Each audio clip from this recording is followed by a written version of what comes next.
vous êtes prête, Magali Payen, si j'ose dire, depuis 2018, parce que On est prêt, c'est le collectif que vous avez monté pour faire bouger les lignes avec un certain nombre de personnalités issues de la culture, mais issues aussi des influenceurs web, Norman, Enjoy Phoenix, Marion Cotillard, Juliette Binoche. L'idée, c'était d'aller chercher ces influenceurs positifs pour prendre ces audiences par la main, leur dire qu'on n'est pas juste des consommateurs et des consommatrices de contenu, on est aussi celles et ceux qui pouvons faire bouger les choses pour le climat dans la vraie vie.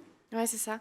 En fait, l'objectif d'On est prêt, à l'époque où je l'ai lancé en 2018, c'était de créer un grand écosystème qui coordonne les artistes entre eux sur ces sujets dont ils parlent en fait à des moments différents, de différentes manières. Et en fait, là, l'idée, c'était vraiment de se rassembler autour d'un même moment et autour d'un même call to action.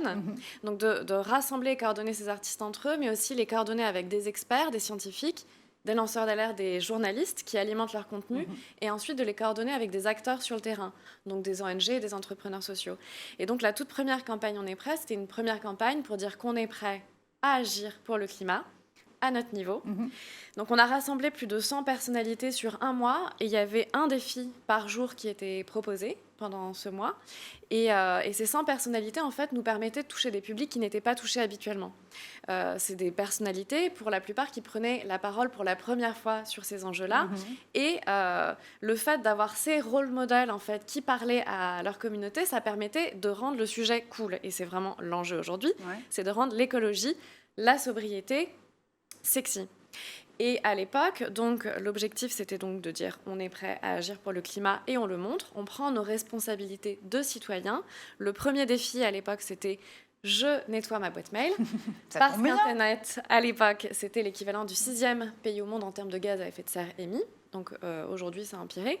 Et les défis étaient crescendo comme ça pendant un mois. Donc au début du grand défi, on a parlé donc d'hygiène numérique et puis d'adopter une gourde pour arrêter les bouteilles en plastique. Au milieu du mois, on a parlé de la consommation de viande et de poisson. Et c'est Norman à l'époque qui avait relevé le défi de écrire au maire de sa ville pour adopter des repas bio, locaux et végétariens dans les cantines. Et le grand défi final, c'était donc d'interpeller l'État pour une action climatique, donc l'affaire du siècle, initiée par Notre Affaire à tous et soutenue par 3 autres associations d'un point de vue juridique. Voilà, et donc le propos à la fin de ce mois, c'était de dire qu'on est prêt en tant que citoyen, on montre que nous sommes prêts à prendre nos responsabilités, donc il faut arrêter de nous prendre comme justification pour ne pas agir. Et c'est nécessaire que nous changions nos habitudes, mais ça n'est pas suffisant. Aussi, on se tourne vers l'État pour que lui aussi prenne ses responsabilités.